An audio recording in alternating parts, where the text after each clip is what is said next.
In this video, we're going to talk about authenticity. My guest today has been an HR leader for a long time and recently wrote a book about it. I'm excited about all we're going to learn today. Let's get going now. Hi there, I'm Andrea Adams, the host of HR Shop Talk. On the show, you get expert insight into anything related to HR. I encourage you to subscribe to the show or the podcast to keep learning from my guests. Today, my guest is Mike Horne. Mike has been an HR leader, as I said in the intro, for a long time. He has a PhD, he is a coach, and he recently wrote a book called Integrity by Design. I'm sure there would be a lot more to say about him, but I'll leave it there. Hi, Mike. How are you? Hi, Andrea. I am well, and I'm delighted to be here with you today and with your audiences. Yeah, and I am delighted to have you. So it's not a typical HR conversation, or not the typical HR conversations I have. So where should we start when we're talking about authenticity? It's a wonderful way to think about it, and I wonder why we don't have more of those conversations in human resources or in people and culture activities. I mean, a lot of times when we onboard employees, there will be lots of paperwork that gets signed, and some of that may be a requirement to review the company's code of ethics, yes, which might talk about integrity. Mm-hmm. But I don't think that we often or have those conversations often enough. And, you know, you think about, well, where do you have those conversations, or where could you in an organization of any size have a conversation about integrity, and what does it mean, and why is it important? It must be important because at least half of the Fortune 500 companies list integrity as one of their corporate values. So it must be something to it. There must be. And before you go any further, this has been perplexing me for almost my entire life. How do you define integrity? There are several approaches I think that we can take.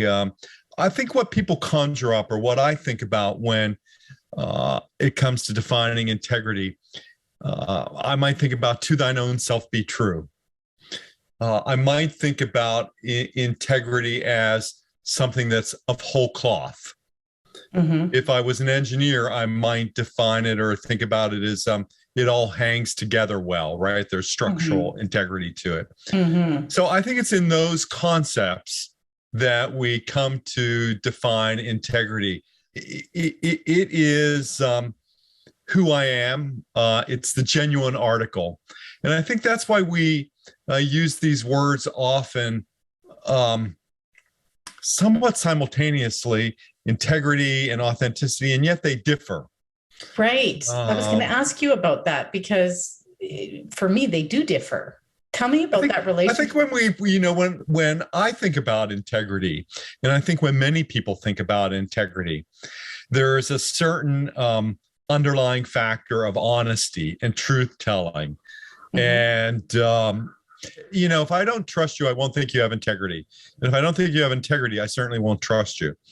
And I think that differs from how we think about authenticity, which is the alignment or the congruence, really, the congruence of our thoughts, our words, and our actions or our behaviors. So a person who wants to be true to themselves, to be the genuine article, generally has these things in some sort of congruence, right? That what people experience of you, what people experience of me, is who that person is, right? And that's their integrity and authenticity all wrapped up into one. Right. Can you perceive that someone has authenticity without having integrity? Oh, sure. I think there are authentic jerks, right? There are people so the kind of authenticity that I think is important in organizations today, and certainly underscores all the social science research about employee engagement, is creating this thing, feeling of being in on things, of promoting care and trust. And that requires people to step up to the plate, the game, envision a world that's different. And maybe that difference is in authentic leadership. Because at its core of authentic leadership is the idea of trust. And here we could go back to integrity, right? To trust, to work on trust, whether you freely give it or whether you require people to earn it, it's the cornerstone of effective work relationships. And those work relationships are the ground level for inspiring trios and teams into innovation, which is so important. And I'd love to come back to your question, though, about, why is this an important conversation? And an important conversation for HR. Yeah, right. I think there are a couple ways. One of the ways my clients valued my work in human resources was as a trusted advisor, someone who did have candor enough. Often you're working with powerful people. So this ability to be candid, not to be candid, but to bring a sense of candor, to bring a sense of truth telling, because as it's often been noted, it is lonely at the top for a lot of those folks and finding sources of feedback. So I think an HR business partner, you're in a unique role to shape conversations around values and what's important. That's true. And therefore, HR people or HR professionals should always work in organizations that align with their values, that fulfill their mission and purpose, and where they find delight in the people they work with. And too often there's a battle in human resources. I mean, there's so many battles in human resources, again, depending on the size and the nature of the organization. Human resources business partners, people who have client-facing roles often find that they like their clients and they don't like their colleagues and, centers of excellence or it's all that is so true. Nonsense, right? But it's so true. It's so true, especially in larger organizations. And so how does this perspective shift that? I think at the core of back to authenticity and the kind of values that are important to me in that expression are those that call for respect of the individual, that find that we improve life by growing inclusion and diversity around us, among us, with us. I think it happens by, trying to create systems and teams that are more participative and more democratic, often which are antithetical, to organizational environments where, do it because I said so. Yeah. But or not a but, and maybe that's why we had the Great Resignation last year, where the rate of quit per month was the highest it's ever been recorded. We know that managers make a difference, and I think authentic leaders make the biggest difference. You were talking about the best leaders being authentic leaders, and sometimes HR folks are leaders, but more often they have influence over the leaders. So how do we use that influence to create more authenticity in our leaders and thereby maybe retain our employees, create better workplaces? Well, first we have to shift the power concept, right? And I think that's challenging. We don't really have influence over, we have influence with. Okay. Though I don't disagree with you that in many times, in many circumstances, HR people are rule enforcers, codes of business conduct enforcers, risk managers, and that's why those expressions persist, that when certain people are interacting with human resources, they feel like they're going to the principal's office. I think that still exists. So in an organization where we see the value of authenticity, we want to create an environment where integrity and authenticity can flourish. What are some first steps? The first step is thinking about communities of care. And how do you create care in an organization? Much like the care of a community. I think we talk about culture, we don't talk enough about community. So whatever you do to instill a culture, a community of care, a culture of care, I think that's the way that, that's one of the concrete actions. And And then if I was to summarize everything else, and I think there are, yesterday I just published an article, not an article, a post on Right. 25 things, 25 practical actions for authentic leadership. And the first was care. I think maybe the second one was trust. But beyond all that, maybe what it is that you have to do something about it. Can't be apathetic about it. I don't care about that should be replaced maybe with what if I did care about that? It's certainly you have to bring discernment to the work, figuring out what's work and what's not work. Right. Everybody's busy. Oh, there are a lot of things to care about in this world. Okay. Yeah. Getting a little bit back on track here. So your book is called Integrity by Design. And I imagine that title was pretty intentional. Can you have it somewhere here? There we are. There we are. Now I can see it. Yeah. Can you design an organization for integrity? And if so, how? Sure. Designing an organization for integrity can happen at any scale. Okay. And I think it starts with identifying, an organization's values. And in the book, Integrity by Design, I actually devote a section to that for organizations and some of the calls to action you can use in an organization to make integrity-full organizations take place, from design elements that you might consider, so that, for example, okay, in compensation systems and pay systems, what about making it easy for people to talk about money in organizations and to talk about pay equity in organizations? Those would be, I think, examples of, the kinds of values that underlie this integrity. Why not have some, communication about the purpose of the organization, the values of the organization? So lots of ways to begin to do that, so we can make organizations live out their publicly stated value of integrity. If this has stimulated some thought, subscribe to see all the episodes and comment. Have you been working to create an organization of authenticity or integrity? How have you been working on that? Let us know in the comment section. So I have a two-part question here. How do authenticity and integrity create, first, individual success, and then secondly, business success? Sure. Let's take it on the individual level first. And people's definitions of success vary. Right.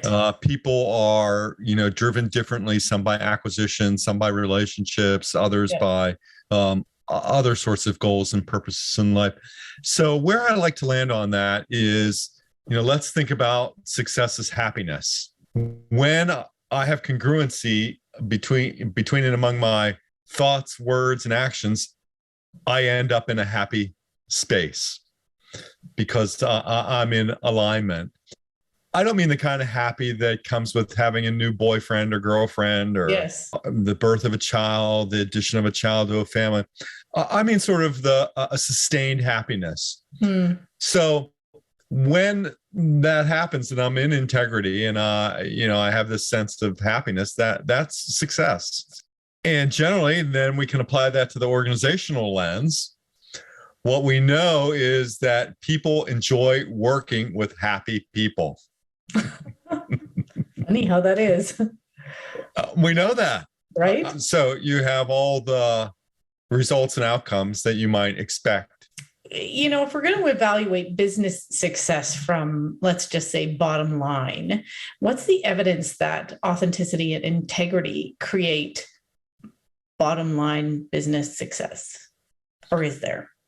I think you have to decide how you want to measure that. You could, let's turn to HR measures, right? And generally we think about two concepts in human resources, at least I do. I think about rulers and yardsticks as measures. And sometimes, with certain things you want to measure in inches, you want to measure in centimeters because there are infractions. There are injustices that need to be corrected, wrongs that need to be righted.